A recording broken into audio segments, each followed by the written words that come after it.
Hey guys, Mustache Tom here to review Rebel Moon Part 2, The Scargiver.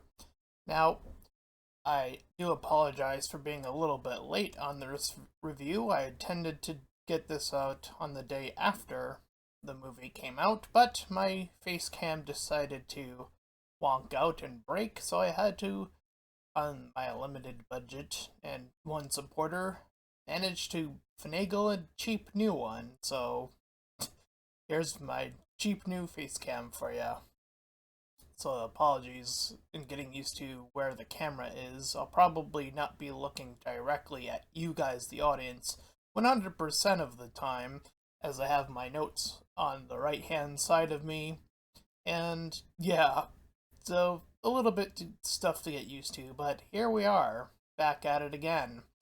Now, just to go over some leftovers from, if you don't recall, from part 1 of Rebel Moon, if you even decided to watch part 1 of Rebel Moon, that is, this movie followed one Korra, not Avatar Korra, but obviously Rebel Moon Korra, as she, with a deep desire to help her little farm group etch out this war, decided to head out and gather an unlikely group of characters.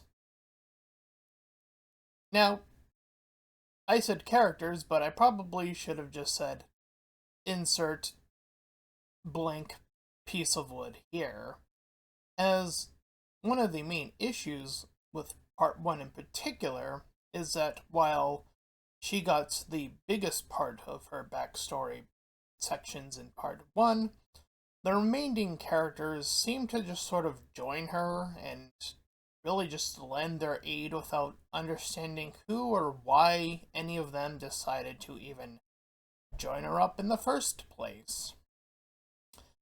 And in my review of part 1, I addressed this sort of as a Dungeons and Dragons adventure, but you only really are focused on one character, and everyone else on the table is not being favored or asked what their backstories are or any of that such material.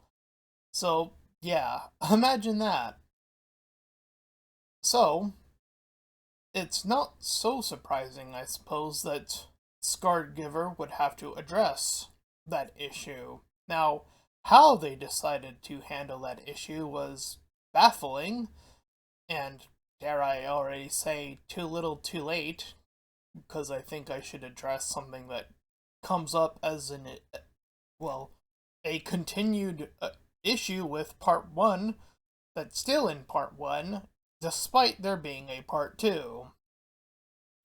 So, yeah, the characters who have joined us, that being, and I have to look at my notes because I do not remember these characters' names at all. We have Titus, the general guy. We have Nemesis, the hat girl.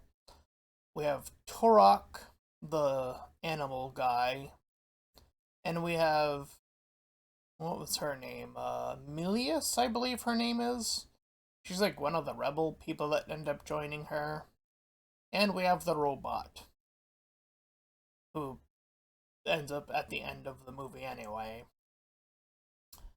At any rate, those are our characters. Oh, and the farmer guy who also joins her initial adventure back from where they were.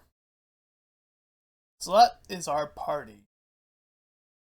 Now, how they decided to handle all of their backstories is to confound them all in one scene.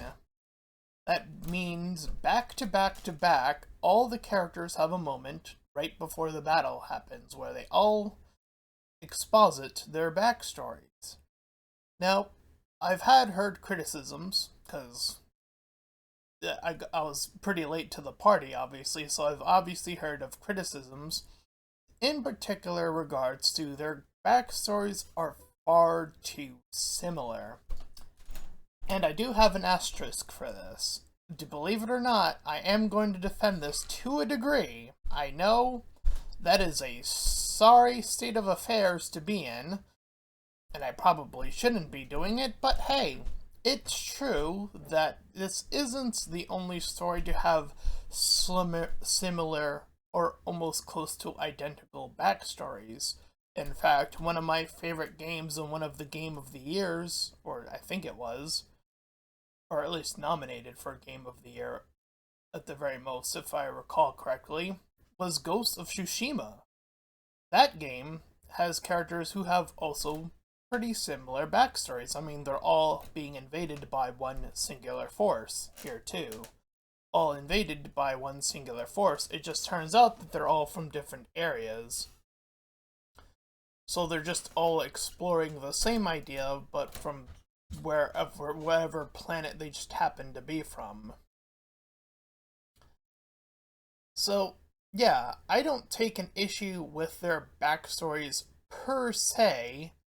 However, I do have a problem with it happening all at once, and even in part 2. And the reason I have a issue with it all being clumped together in this way is that you still have characters now, and still in part 1, whose backstories are completely negated, or not talked about at all. For example, there's the rebel guy, the leader one, that dies in the first movie. He still doesn't have a backstory, and he just dies. So his character is completely pointless, even more pointless than any character in part 2. So this movie almost retroactively makes the first movie worse, unless that is addressed in the extended edition that apparently they're working on, or Zack Snyder's working on. So yeah, that is on the table apparently. But boy oh boy, there's still a lot to address and unpack even there. So, well, I guess it's a wait and see, but boy, is it a wait and see I don't even know if I'd be looking forward to based on what we already have here. At any rate, as someone who likes to try to give writing advice on my review channel, let me endow you at this point of the review with some writing advice. Not particularly towards Zack Snyder, because I highly doubt that an individual of that status would ever listen to some low-end 200 subscriber person who, who happens to have a lot of criticisms of both parts of this movie, but hey, I'm more leaning to if there's even one person who comes into this video and they happen to be a new up-and-comer, let's say, for example, maybe they might take away something else from this video other than, dunking on this movie, I suppose. So let's talk about backstory and how to do this a lot better. Now, even from my personal experience, and even as early as high school, when I was first writing my own book, Syndicate X, what I would often do and prefer to do in almost every occasion is introduce characters when they are introduced initially, is to give a little bit of their backstory as they're being introduced. This allows people to have a much faster paced idea of what type of character they're probably going to start to get used to seeing on the screen, or in your book, or any other medium for any other example, or video game even perhaps, who knows, right?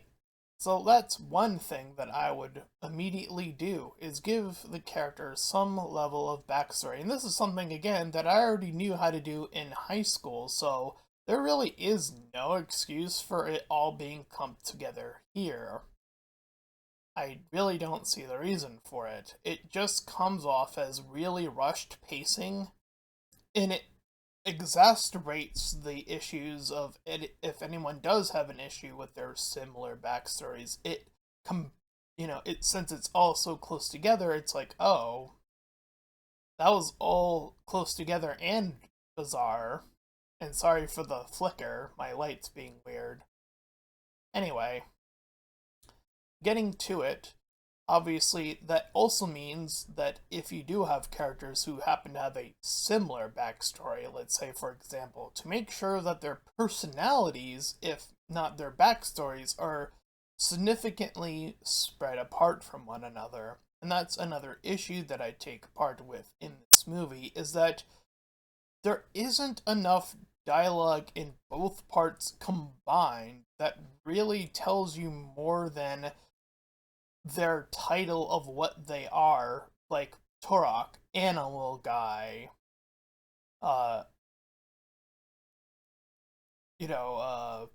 Nemesis, strong, motherly warrior, I think,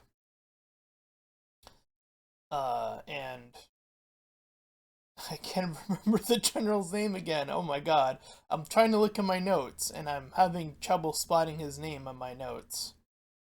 But point being is that you obviously want to have, you should be able to say like 2 to 3 things about characters, whether that be something about their backstory or their personality that sticks out, if that's a flaw, if it's a strength, any number of things, really, that you can start to demonstrate what your characters are like, or why they're joining this adventure. Why did any of them decide to come back? I mean, sure, you could probably tie that to their backstory like this attempts to do, sure, but I think you need a little bit more than even that. That's still what I would consider at the baseline of writing here. So yeah, this is severely at the base level of writing. This is like writing 101 but without a lot of the 101 parts in it. So it's like writing 10, if if that makes any context of the joke work. But anyway, moving on. So yeah, the other issues compile and oddities compile when you start to kind of broad scope on why they're even fighting or how they defend or any number of things. So just to get a grasp on this, these planet, we'll call them enemy guys, just for generic sake, are invading your planet. You would think that if you were writing this, that you'd probably want them invading for a valuable resource that they don't have / need. Now, I don't know why they would need grain, but that's what they're fighting for in this movie. For a moment. And yes, I mean for a moment, and yes, I am serious. They're fighting for grain. I wish that weren't the case, but here we are, fighting for grain on this farm. Not the best reason to be fighting. Now, I will say this. Yes, in real life, people have fought for stupid reasons. Land is one of them, so land would partake of, well, its substance of food, so that is technically a reason people fight in real life. However, the bad guys destroy other planets, so I'm not really even sure we can say that they're fighting for land and grain, because that's clearly not the case. They're fighting for grain specifically. So then the question comes back up to again, why are they fighting for grain? I honestly still have no clue as to the end of both part 1 and 2 why they're so intrigued by the grain. I mean, there isn't enough of it to feed an entire ship's worth of people. Hell, the argument was made that there was barely enough to keep the people there fed on the farm. At least that's what the dialogue says, so that's what I would assume is the case, right? Unless there was lying involved, which is a possibility, but still, even if that was the case, it's like, but why are the bad guys interested in it still? It still doesn't really fit. And not only that, it stops becoming about grain, believe it or not, because it becomes about tracking down Korra because she's the #1 target in all of the land. Because it turns out that her backstory that was fully bloated in part 1 wasn't even done in part 1. She had more revelatons to reveal to us, the audience. It turns out that she was the one to, and I'm going to put this in quotes, kill the princess. In the most baffling, tricking into killing royalty scene I think I've probably ever seen executed in a movie, ever, where they have the symphony play music in bags over their eyes. No one's talking as the family's entering the scene. Korra's like the furthest behind as she's entering, if I remember the scene correctly. And the king's starting to ask what's going on, or what's wrong, or something along those lines. And no one's talking, no one's answering, and then they suddenly decide to fire upon them, while the choir begins to start playing. Okay, what? Now, people have brought up how this is inspired by other stuff like Game of Thrones. I wouldn't know, I haven't seen it myself. Game of Thrones, that being. So, I don't know. It just still comes across as really sloppy. More so, to me, it kind of confuses me on Korra as a character. Like, she was under the rule...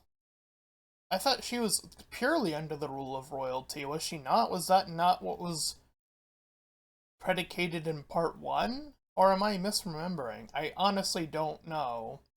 I thought that's what her deal was in part 1, at least from what I gathered from the flashbacks, right? She was, like, her duty was to the royalty, so why would she side with the side militant government? It doesn't really add up at all. Furthermore, they blame her on top of all of that, so it makes even less sense why she would even step up to do this. Like, would she have known that that was the case? Or, they shoot it as if she's surprised, I think, if I remember. I'm not watching this movie again, so correct me if I'm wrong on that one. But, it's so baffling to me that this scene just happens in the way that it does, and surely it's not the only scene that happens in this sort of weird, backwards way, or baffling way, where the puzzle pieces aren't lining up. There's things that aren't properly attached. Like, why she would, again, side with the militant group, why she would, quote-unquote, betray the princess, so on and so forth. So many little things that just are left behind by this explanation, so I really don't know what to say to that, other than there's definitely there's more questions than answers, which you would figure in a part 2 where they're supposed to be answering all the questions. Well, Zack here is clearly, by the end of it, trying to make a part 3, so we'll see how that pans out, considering both movies' flop nature of late. But hey, it gets weirder, believe it or not, because yeah, the focus again focuses on Grain, and then focuses to her. So, just as before they're even prepping up, or before the war breaks down, right, is that the whole thing is that they set up Grain, our villagers here, to blockade their houses so that they don't get shot out of orbit. In which you would think that the guns that they have, those cannons, could just shoot anywhere without the need to aim at all, because there's like super sized cannons, but whatever. Anyway, despite that, I guess they still have to aim down for whatever reason. And furthermore, they don't feel like doing that up until they decide that suddenly Korra is more important than the grain, so they'll destroy the grain. I am dead serious, as well as their militant group that is on the ground, because our bad guys aren't afraid to kill other bad guys, because that's who we're dealing with now. I don't recall that happening in the first movie. It might have. This sort of gimmick always seems more and more baffling in recent movies, like Dune in particular, and this, where it's like, why are your bad guys so gung ho about making other bad guys on your squad be skeptical about why they should even bother to be working under you? When the idea of being threatened is like, well, why should I even work for you? It kind of begs the question almost. So, yeah, it definitely baffles the structure of the bad guys, while also just sort of making every side look incompetent. Speaking of incompetence, though, let's assume, for the sake of brevity or simplicity or whatever, that they were fighting over something cooler or more in demand or something or other. I don't know what it would be, but let's just say for that sake. The war itself is still bad, regardless of what they were fighting for. Shocker, I know, but here we are. So get this, they had 5 days to train, which, albeit isn't a lot, but they were also stretched among, well, making the grain apparently, which apparently they had to make the grain, because otherwise if they faked it out, the rebel forces, or not the rebel, but the bad forces would have scanned it, which apparently they can also scan buildings, but not underground, for whatever reason. But if that's what their scanning capabilities were, Korra should have known this. She worked under them. She should have said to that group, build the tunnels even further out. Focus more on that than even the grain, quite frankly. Why not? You can delegate more time to smartly placing your army around, because quite frankly, the farmers shouldn't have that many farmers on their group. Which, by the way, when the war starts, it's like each group multiplies. The farmer group, which was, I don't know, a handful, like, I would say 50 people tops, maybe. That is already pushing it, by the way. That is being super generous. But by the time the war starts, they have like 300, like, multiplied that by 5. So they have like 500 now farmers battling on their side by the time they get to the actual battle. This is why, when you're writing, you should probably predicate, like, what your numbers are, and stick to those numbers on, especially in a media where you can see the things on screen. You can see clearly at the beginning that there are very few farmers. Again, low parking or high parking it on my end. Again, the high hundreds. And then again, that should have been the end result on the day the war starts, but no, there's like 500 now. And it comes across as, well, you're being not only lazy, but you're just bloating your own numbers to make the war make any logical sense, when you could have done the exact same thing with lesser people by having them more strategically move about if they had spent more time, for example, spending it underground and building those tunnels, as an example. And furthermore, how they spread out each of these farmer groups is even just, or I don't know, just as baffling, more baffling. I'm not sure which to pick, but it's still baffling nonetheless. So here's how the numbers are spread across evenly. So Torok gets all the gunners. I kid you not. The general guy gets all the gunners. Torok gets all the melee people.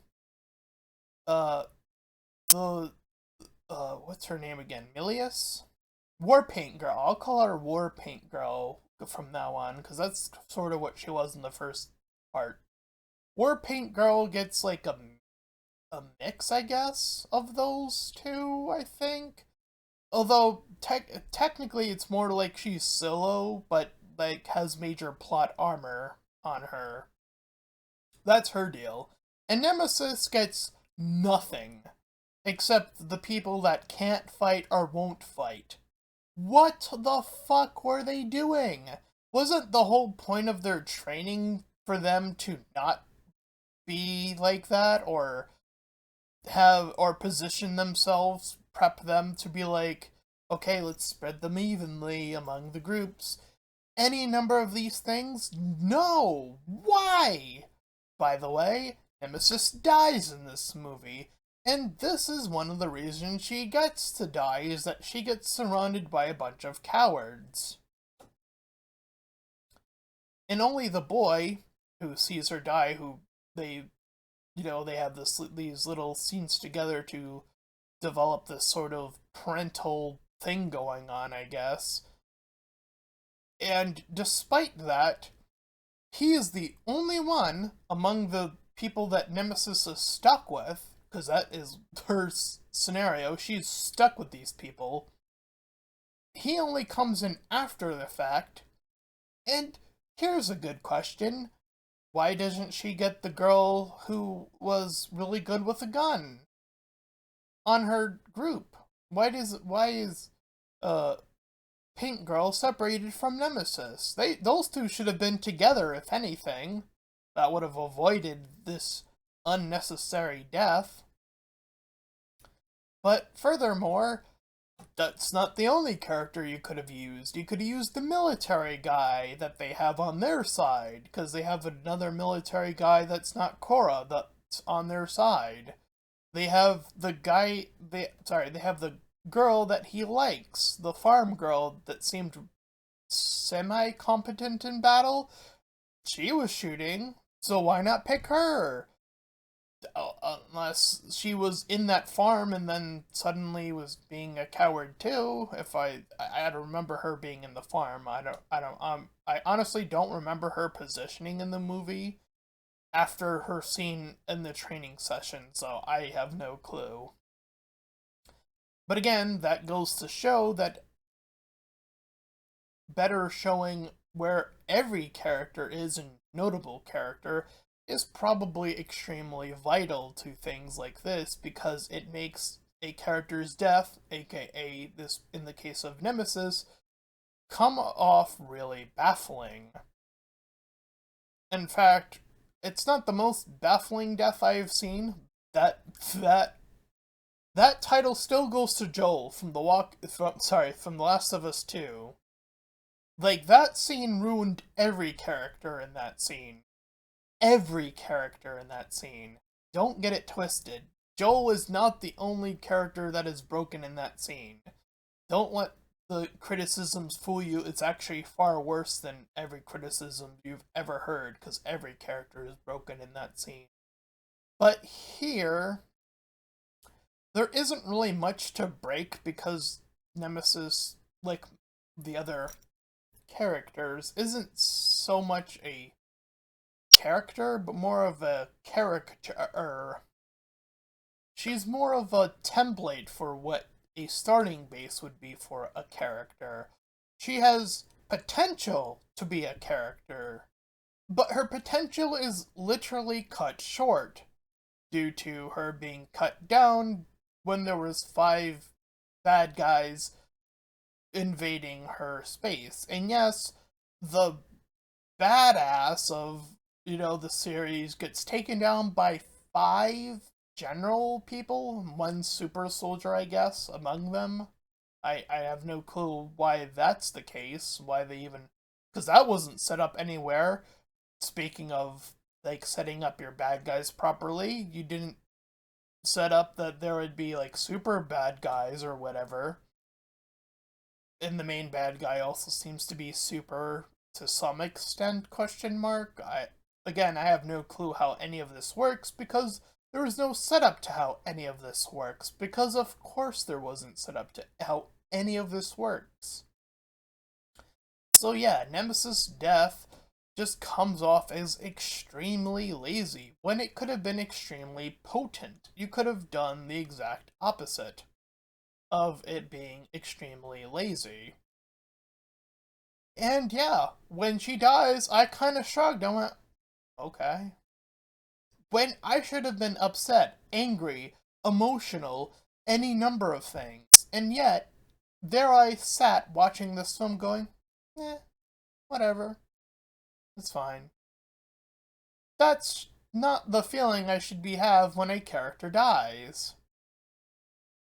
But then again, that's the problem with her only getting her only real character moment in this one scene, where it's packed with every other character's little scene where they finally get to express at least why they're all here.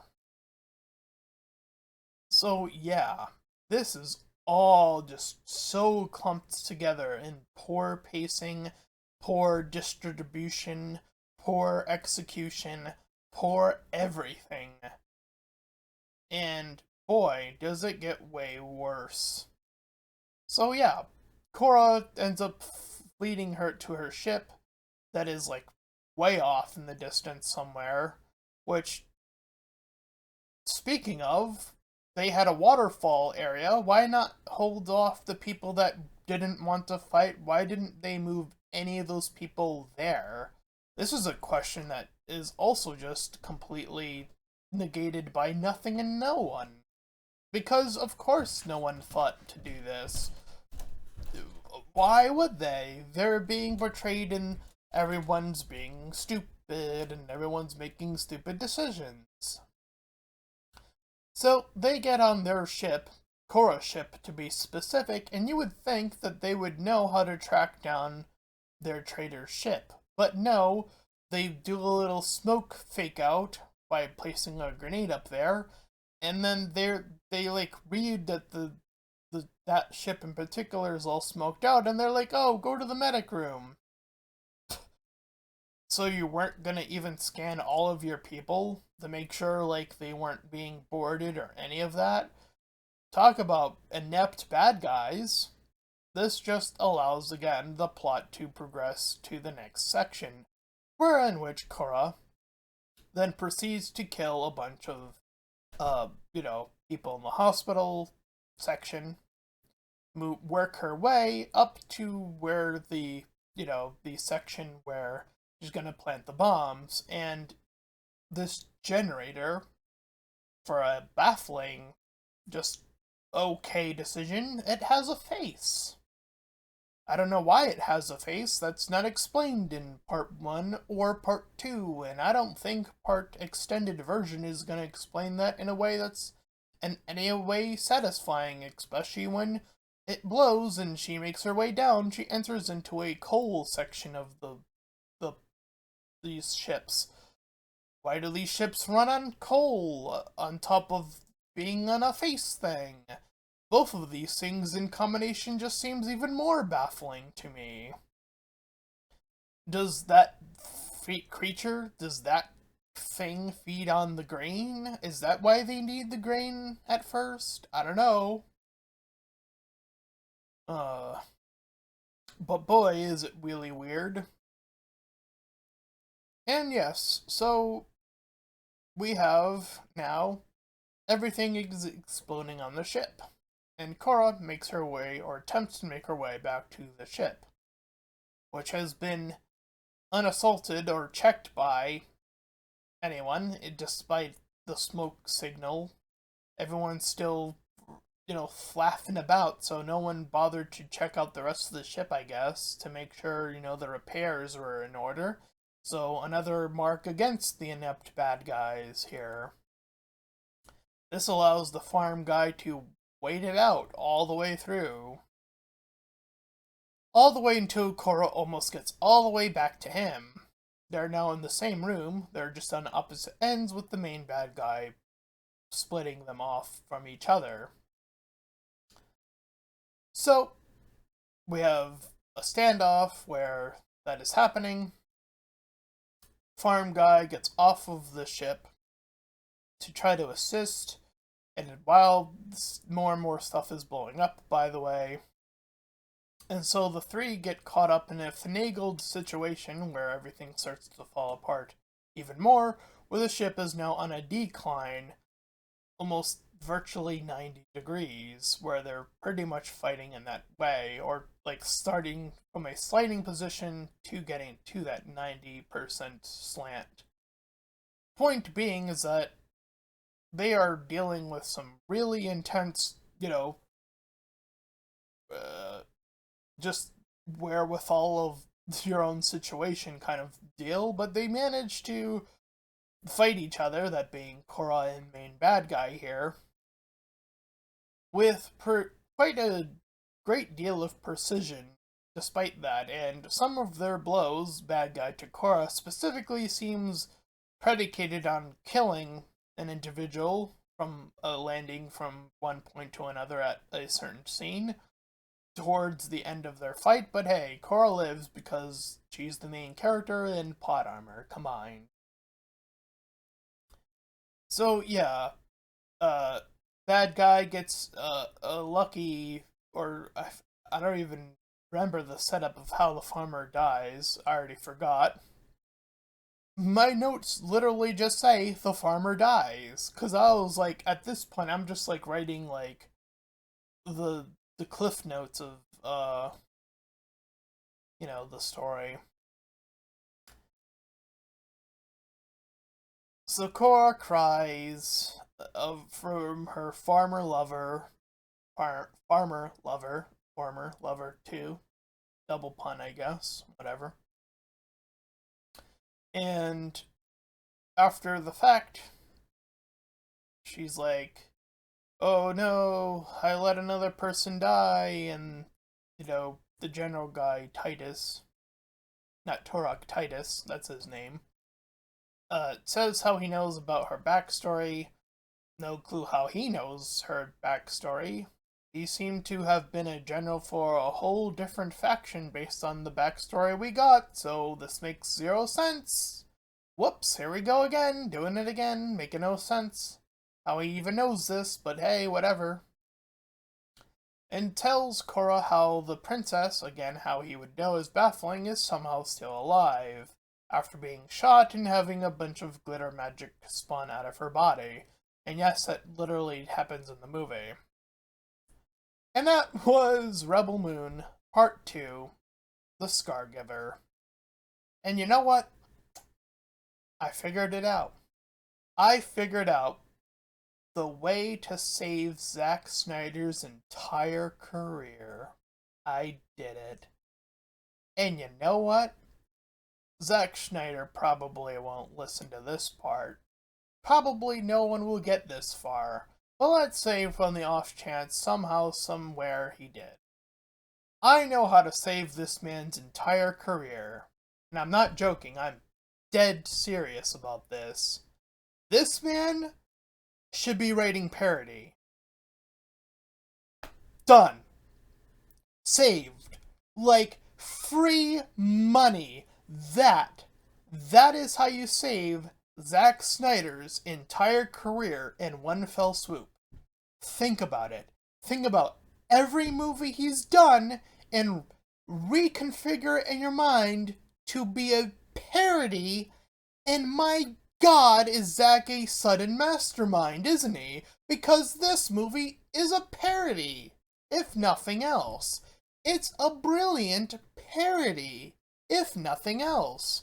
It makes so little sense as an action movie, but boy, is it funny to think about how much it falls apart and how much little it makes sense, but boy, does it kind of make fun of a lot of different things, doesn't it? Like, it pays tribute to a bunch of things, trying to be all serious about all these things, but it does so, oh, so terribly. But it kind of makes it funny, doesn't it? All of it.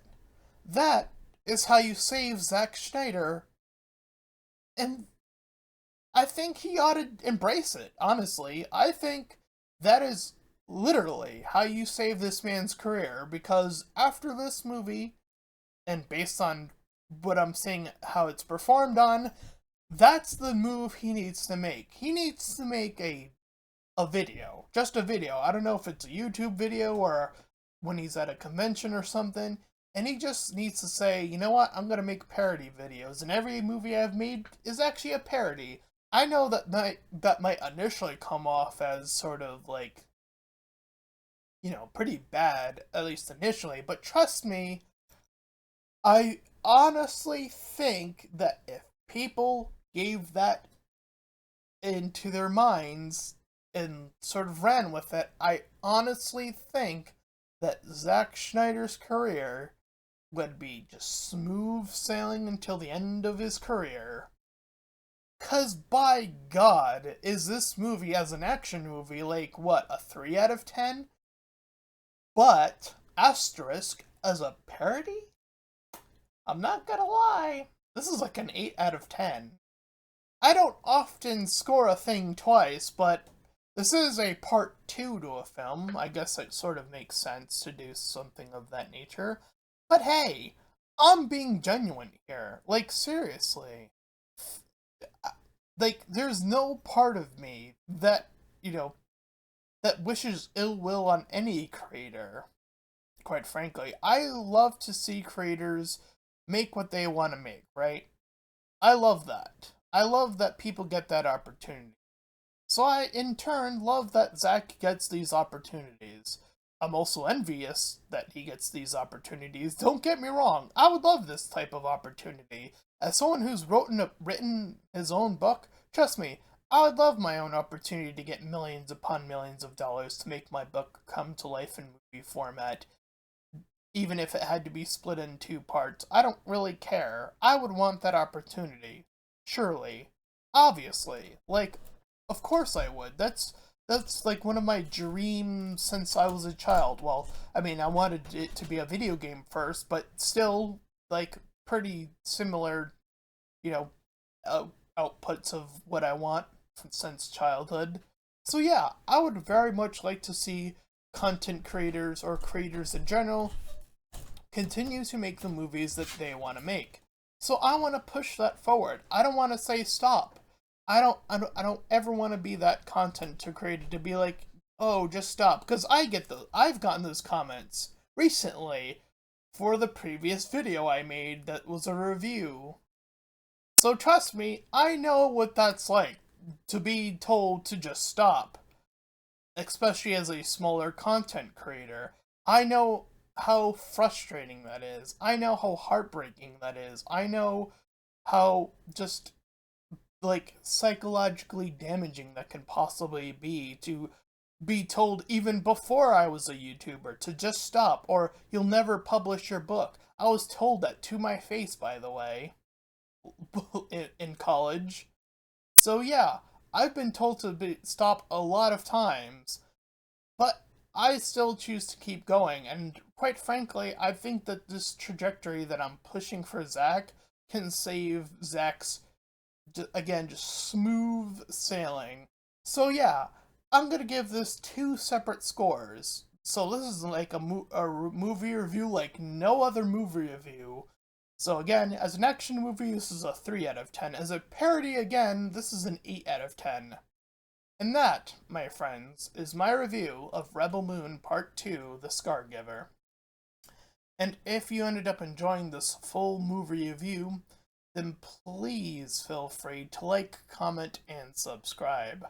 Also make sure to check out those links in the description.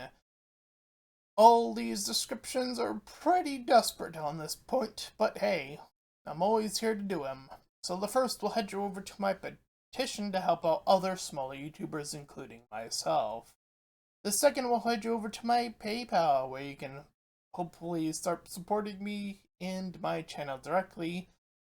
After another purchase, I could definitely use some funds right about now, so I'm asking around. So there it is. And hey, third, to my Discord server, feel free to join it. You can shill your own content for free. You know how many Discord servers don't even allow that forbid it on their channels? Yeah, you get to shill on my channel for free without any backlash or any consequence. How about that?